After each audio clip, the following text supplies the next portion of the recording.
All right, everyone. So I've gotten a request to go over question number 23 from homework number 3. This is a good question, and because it really covers a lot of things having to do with the multiplier and actually connects that multiplier to the aggregate expenditure model that we've been working with. So the premise of the question is that we've got a change or an increase in government purchases. So our change in G is greater than 0, and you're supposed to talk about which of the following statements is not true about the multiplier effect as a result of this increase in G.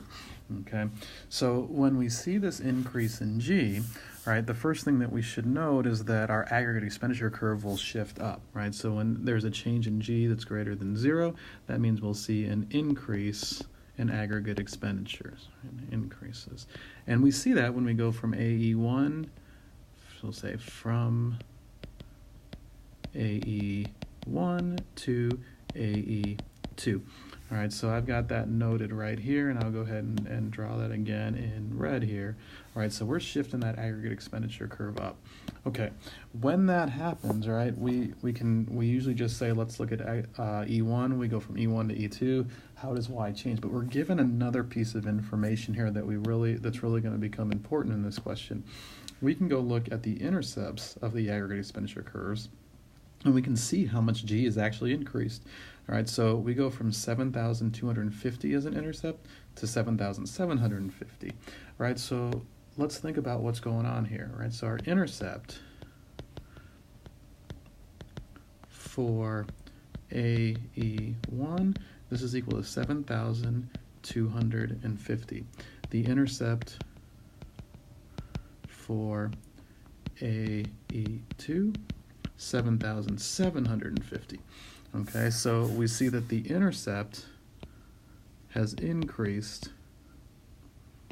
by $500. Okay, so we got a intercept that's 500 units higher, $500 higher. All right, this is the exact amount that G has changed, right? So when you're saying G is greater than 0, it increases AE1 to AE2. We can tell by looking at the intercept that it's actually increased by 500. So our change in G is equal to 500.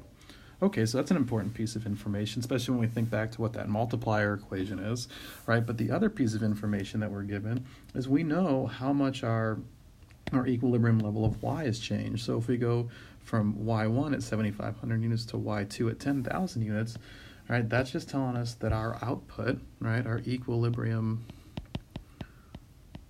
Y increases from Y1 equal to 7,500 to Y2 equal to 10,000.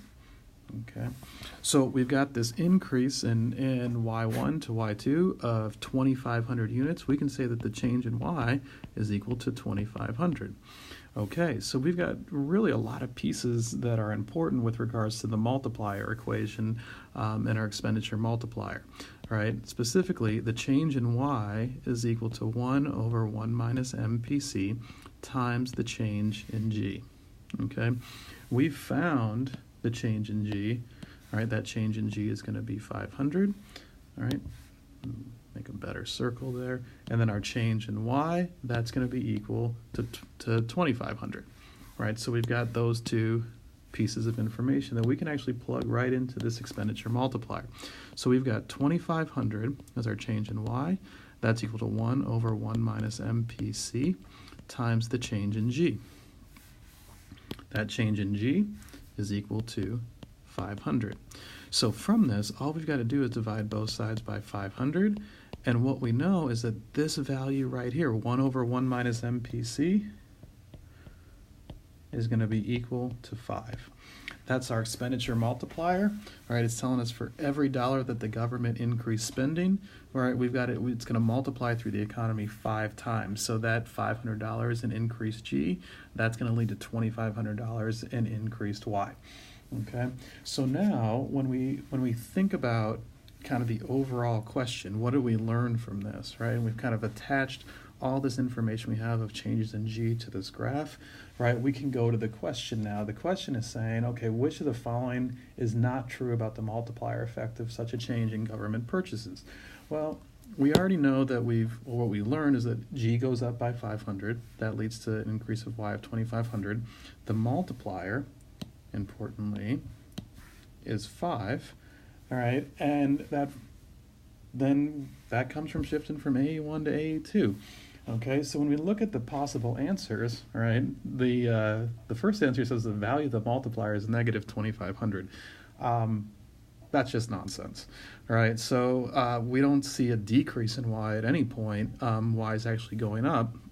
And when we look at the other answers, right, all of those other answers are consistent with what we've done. As government purchases increase, the aggregate expenditure function shifts up from A1 to A2. That's question B, or answer B. That was our first step right here. Okay, the value of the multiplier is 5. We found that by looking at the intercept change, that change in G of 500 and that change in Y of 2,500. All right, so C is good. Part C is found there. D says the real GDP increases by 2,500 in response to a $500 increase in government purchases. That's holding this whole thing together. So that's really the story we're telling here. So when we look at the answer to this question, it's clear that part A